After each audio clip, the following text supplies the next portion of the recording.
is that yours? It's like, I don't want to give it up. Could you, is she on your camera or your phone? Yeah, So what am I doing here? we're live now. You're experiencing. So this is the Keto OS Max. This is brand new?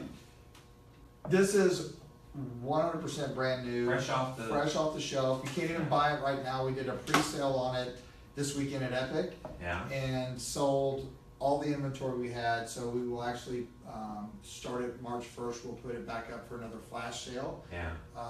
Can't wait to get the experience. Ryan and Dr. Jacob were an integral part of working as a team for the flavoring, the product. I mean, they were the mad scientists behind it. And I'm not gonna say any more because I want to get your reaction when you try it. So this is what I'm about to drink. I'm gonna turn the camera around. We have a camera over there too. So we have a couple. We're also live on the Prove It Facebook page over here with Lauren. And so we have Jimmy Moore, living in low carb. Hi, Jimmy. And Keto Clarity. And so Jimmy's been a friend of our companies and what we're doing, getting education out to the marketplace. And so he came up with this concoction. And I'll tell you about it in a second. So let's get your reaction. So here we go. Ready, guys? Here we go. Watch his face. Face never lies. That's really good. Yeah. That's really good. What I would do is heat it up and make it taste like a hot. What does it taste like to you? The thing I like is it's not overwhelmingly sweet. Some of the early versions of some of the ones that were orange flavored were really like blow my head. I think I was the first one to give you feedback. Dude, no keto person that eats ketogenic would drink this stuff. Right. And you guys backed off on it and it was really good. So, yeah, I mean, this is not real sweet and I love chocolate, so you can't go wrong. So you guys helped develop this? Yeah. Oh yeah.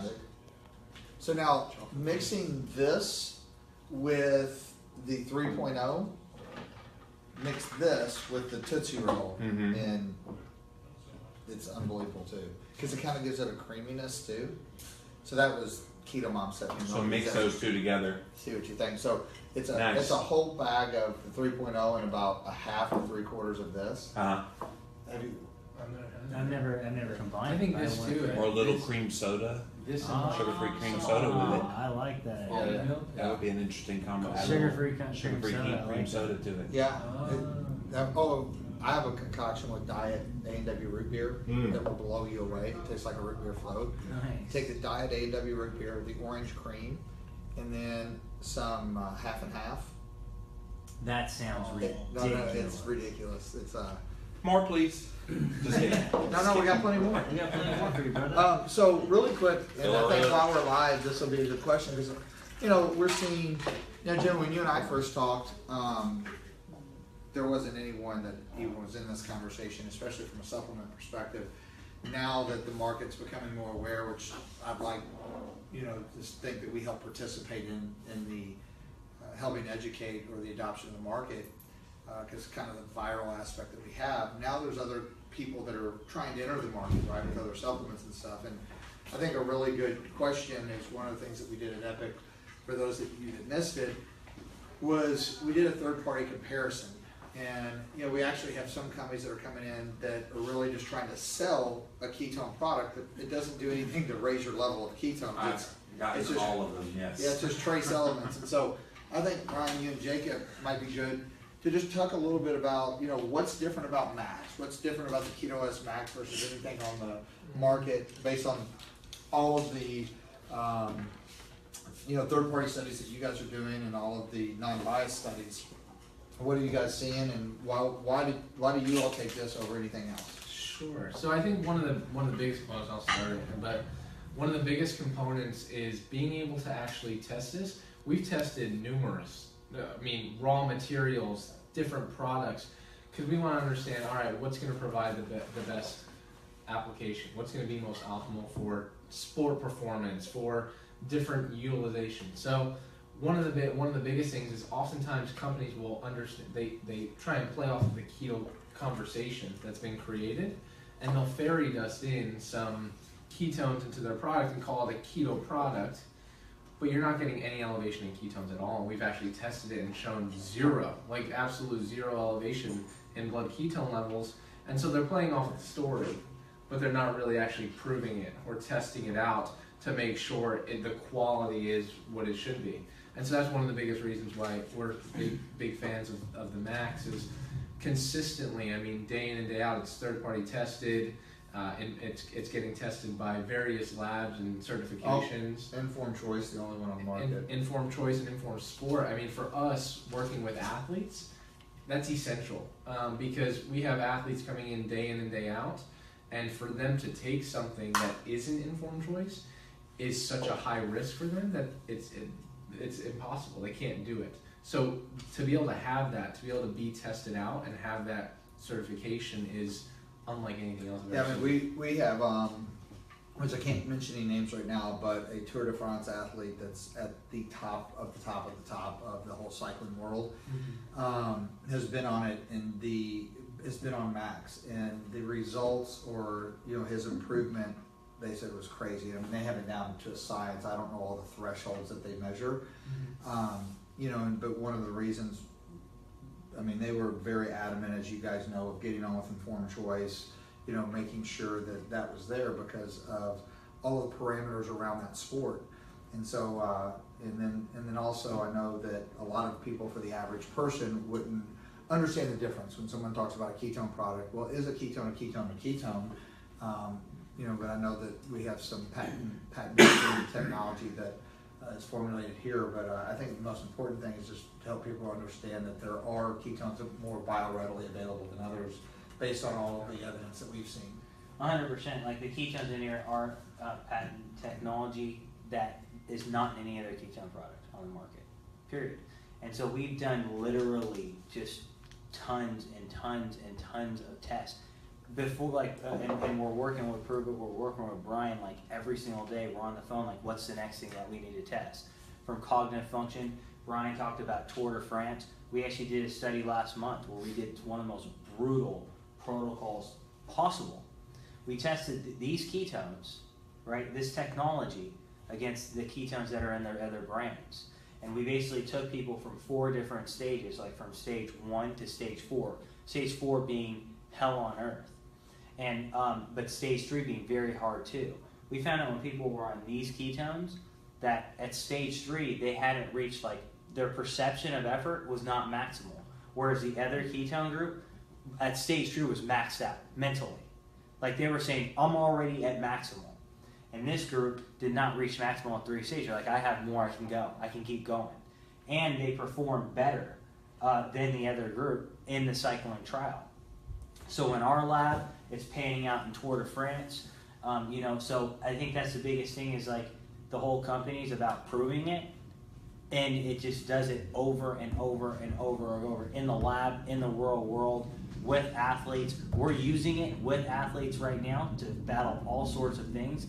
And we're talking about some of the top athletes in the world, professional athletes, people prepping for the NFL, people who are playing in the NHL.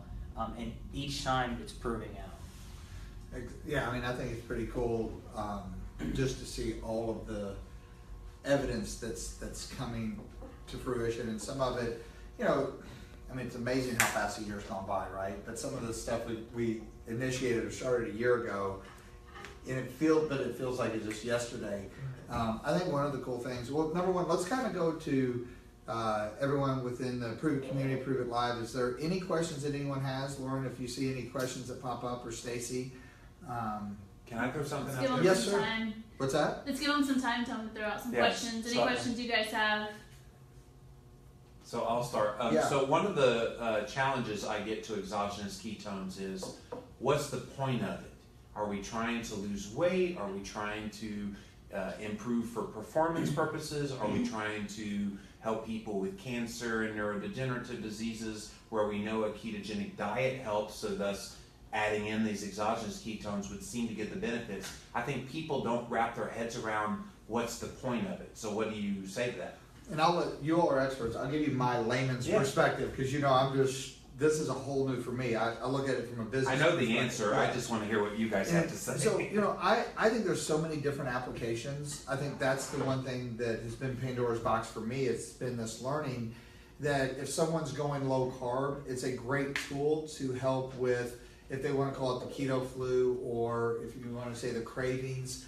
One of the things that Dr. Don talks a lot about when the first time I went through his lab was he was talking about, and he talked about it at the event this past weekend, even Dr. Ford did, Ken Ford, is exogenous ketones being signalers, to other mitochondria in the body and to metabolics. And so the anecdotal results that we've seen from that, of all of these experiences that we have out there, is there's a wide variety.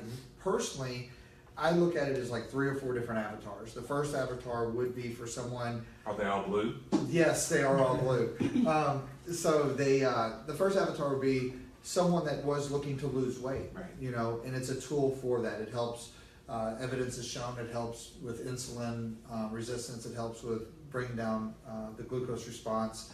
Also, I think it helps with cravings. It acts as a greater fuel source in the body, so people don't get hungry. So the satiation can truly be a major help just from not eating as many calories.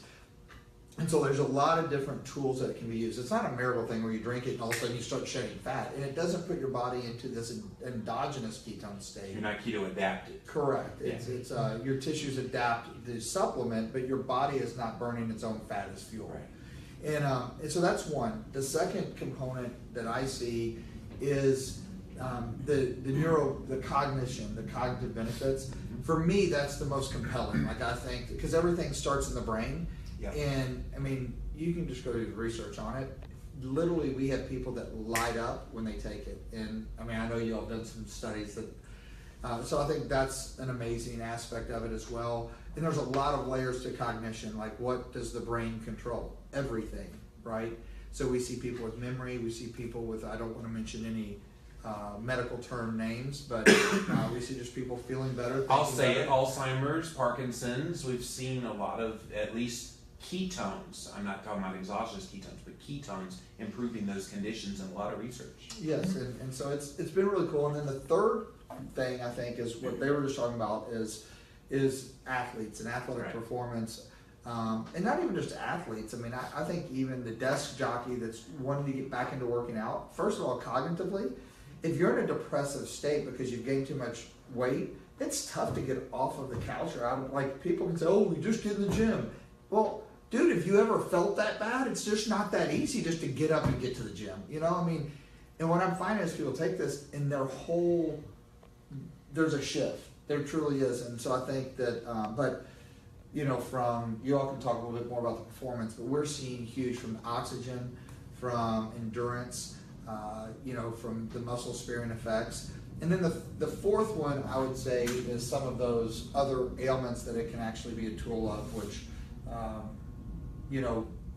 we would say consult with your doctor, but the evidence is kind of overwhelming. But I'd love to get your all's take on it. Those are my 4. No, I think you did a great job of explaining it. And I think one of the biggest that we first came into this conversation thinking that ketones were just a fuel source. They're just an alternative fuel source, which within itself is super unique. Our entire lives we're thought to think we have one fuel source, and that's glucose and carbohydrates. But we've kind of presented this whole other realm of ketones being used as not only an alternative fuel source, but a superior fuel source compared to glucose, like more efficient fuel than glucose. And it's something that kind of changed the paradigm. So you touched on some of the cognitive benefits. But one of the real interesting aspects that we're super interested on, and we're doing a lot of studies on, beyond the performance is great, but the signaling aspects, the fact that these molecules can actually signal other things, it can actually work on our DNA, is something that is kind of mind-blowing in a sense. And we have, like you said, we've been doing studies for over a year now. We have animal studies that have been going on for over a year, looking at every single marker you can think of in animals across lifespan, and finding incredible results that we never would have found. And it's tough because those studies, obviously you can't, I wish we could take supplements and give them to humans for their entire lives and see what happens, but we wouldn't be around to see the results. But in animals, you can kind of play that out and see how that transfers to humans. And the things we're seeing with insulin sensitivity, with protein sensitivity, with muscle mass and aging, it's mind-blowing. So I think we're just starting to even understand the potential beyond just a fuel source, but the signaling aspect that these ketones have is unlike anything I've ever seen. Yeah, absolutely. I mean, Brian and Ryan covered like those major components. The thing I always talk about, you talking about athletes, but it's not just athletes. It's the grandma who wants to play with, her grandchildren. Think about it. If you thought about yourself as a car, going back to the energy, right? If you thought about a car and you were going to go fuel up, or if you paid a lot of money for a really cool car and you went to the gas station, say you spent $100,000 on a car, you're going to go to the gas station. What kind of fuel are you going to put in there, right? Is it going to be, low grade, or is it going to be premium? Well, why is it any different for yourself? Study after study after study after study has demonstrated that ketones are a superior energy source. I'd probably do electric, just plug it out. Exactly. You would. I would.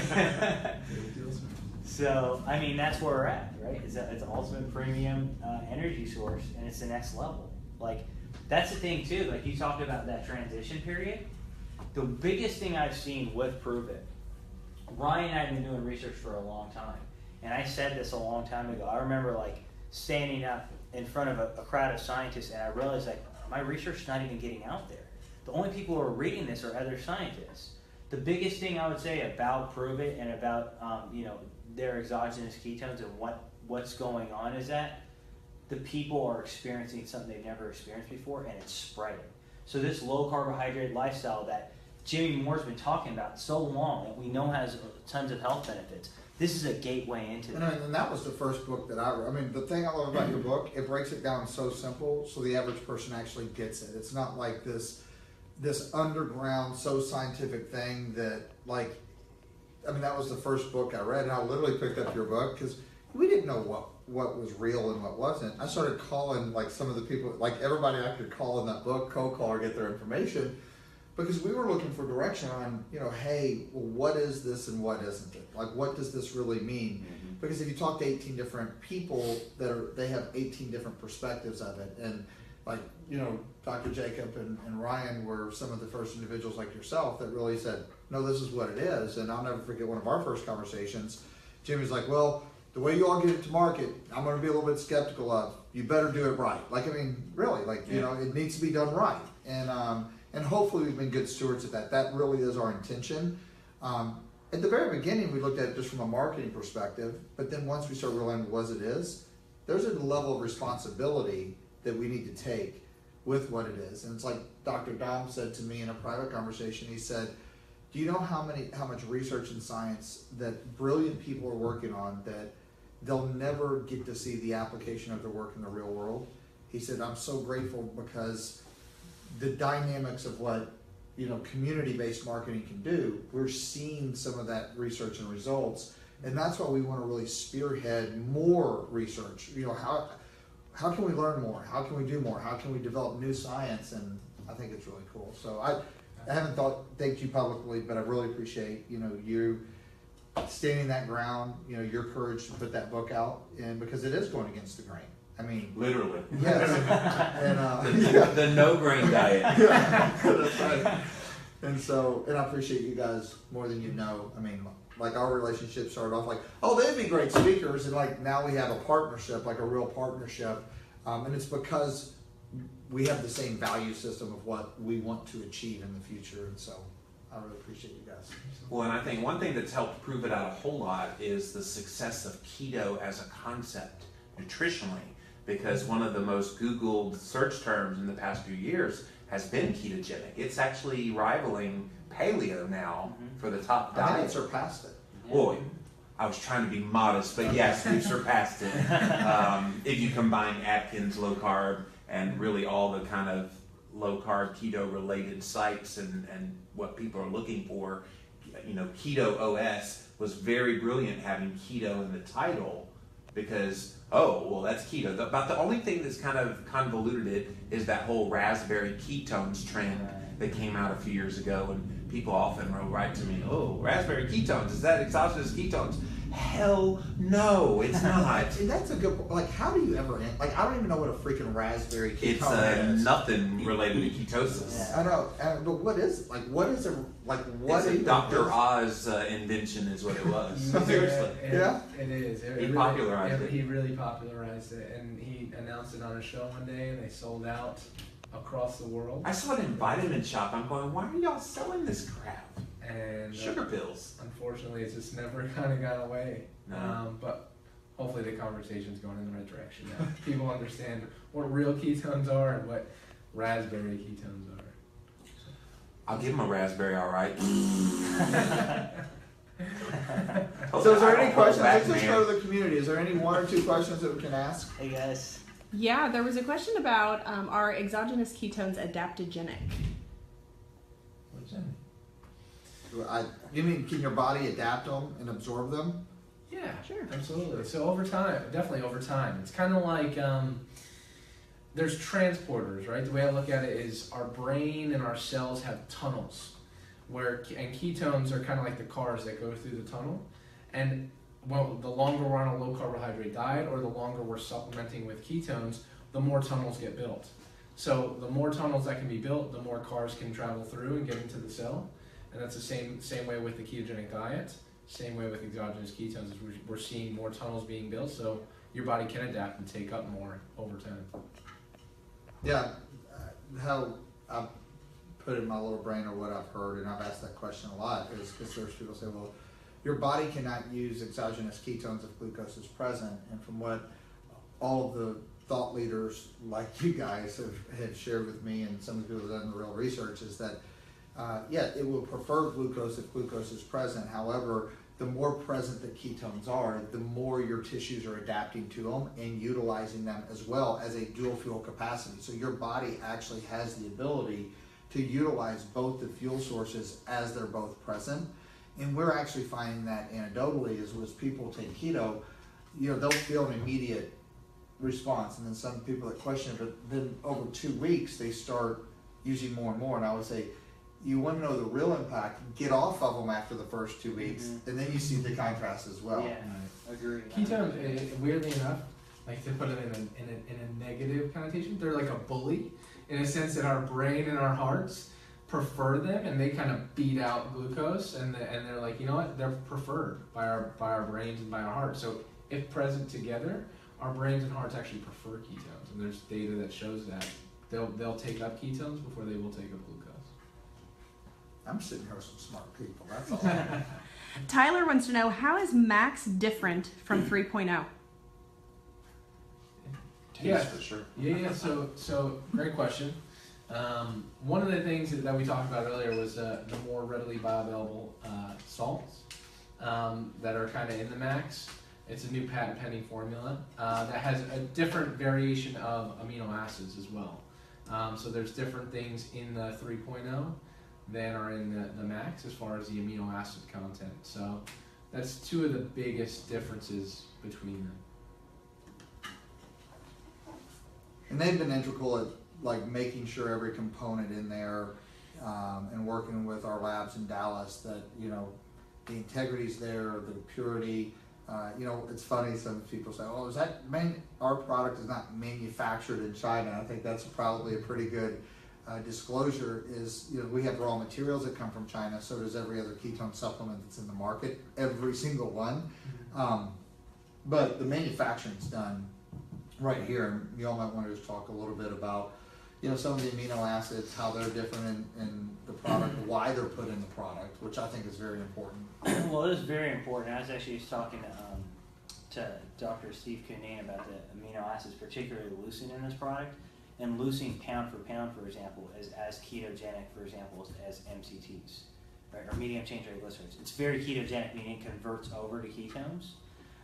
But the thing is, the problem is that the majority of amino acids that are on the market, basically, let me ask you this: like, you go get a haircut, right, and you see hair on the floor, and if I took that hair, blended it up, and put it in a shaker bowl and gave it to you, would you drink it? you'd probably say no, right? I wouldn't drink it. Yeah, I wouldn't drink it. Add exogenous ketones, and I still wouldn't drink it. Exactly. And I love exogenous ketones. When you look at the majority, overwhelming 99% of amino acids on the market, leucine in particular, they're made from human hair or duck feathers. Think about that for a second. You would think, why is he even asking that? But that's what those amino acids are. So these are a special type of leucine. It's fermented leucine. It's natural leucine, and it's not from human hair. So there's a natural source of leucine that you're getting. So not only is it ketogenic, not only does it help repair muscle, but it's healthy, right? And you can trust it. So I think that to us is one of the major things, and the biggest thing I think to understand is that it's also more expensive, right? And that's the biggest thing that, like with Prove It, that I've seen is that they don't take shortcuts, right? It doesn't matter if it's between saving money and giving the community the best that's out there. They select the latter, and that just shows the integrity that Prove It has. Thank you. Absolutely. Any last questions? Going once? Going twice? Going. Yeah. Can you please explain how this would benefit someone already in ketosis? Oh, great question. Great question. So a lot of people think, I get my ketones through my diet. That's all I need, right? Well, we actually tested that. So we actually did a study where we looked at animals who were either on a ketogenic diet alone or on a ketogenic diet plus supplementing with exogenous ketones. And we found something really interesting. So there's something that we coined term feed efficiency. So basically, everyone knows a person, if there's a piece of cake or cookies on this table, they look at it and they gain 2 pounds, right? That means that person's extremely efficient at storing calories. Extremely efficient. So they have high feed efficiency. What we found is those who are on a ketogenic diet plus supplementing with exogenous ketones had a lower feed efficiency than those on a ketogenic diet alone. And that, in part, there's several possible ways that could be the case. One of the ways that we found, and we've talked about this a lot, is the importance of mitochondria. And part of those mitochondria initiate something known as brown fat. And brown fat is thermogenically active. It produces heat. It's good fat. Everyone thinks, oh, fat's bad. Well, brown fat's good. We don't want the white fat, which is what we see in a lot of people. Well, we saw in the animals that were both on a ketogenic diet and supplementing with exogenous ketones had a greater amount of brown fat and mitochondria than those that were just on a ketogenic diet alone, and of course those who were on just a standard diet. So lower feed efficiency, higher mitochondria, higher brown adipose tissue. So there seems to be something unique about and synergistic about them working together.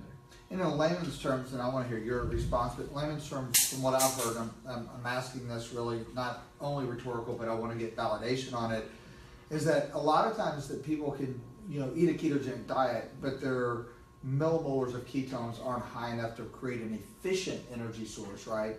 And or they don't take in enough fats to convert into energy. So there's two different efficiencies that happen in the humans is that even if they're taking a ton of fat, sometimes they don't convert all that fat, so that their millimolars don't get to a high enough level to really run at what I call that optimized level, right? 2.3, 3.0, somewhere in there. The second one is that some people just don't consume enough fat, so therefore there's no conversion. And so this really helps keep that level up to an optimum amount. 100%, and that's very true. And I think the biggest thing is that from a calorie perspective, some people, it's hard for them to get their ketones up, and they have to just consume so much fat and so many calories to get their ketones like at their optimal zone where they feel best. So I think from an efficiency standpoint and a calorie efficiency standpoint, if you're taking exogenous ketones, it's beneficial. You don't have to take in as many calories to get your ketones up to that level. And I think that's very, very important. Overall, I think it's like Andreas, the low carb doctor, talked about earlier. Low carb dieting can be hard sometimes, especially if you're not used to it. And so this makes it easier. It's a tool in the tool bag, Jimmy, of someone who's a low carb dieter to keep their ketones in an optimal zone. Awesome. Guys, we really appreciate it. I know you all have a ton of stuff you got to do. I know, Jimmy, that appreciate it. Great running into you. I'm really excited. And I know we're going to be going over to the Metabolics Therapeutics Conference, hearing from some wickedly smart people that you all are going to have to convert that to elementary English language for me to understand.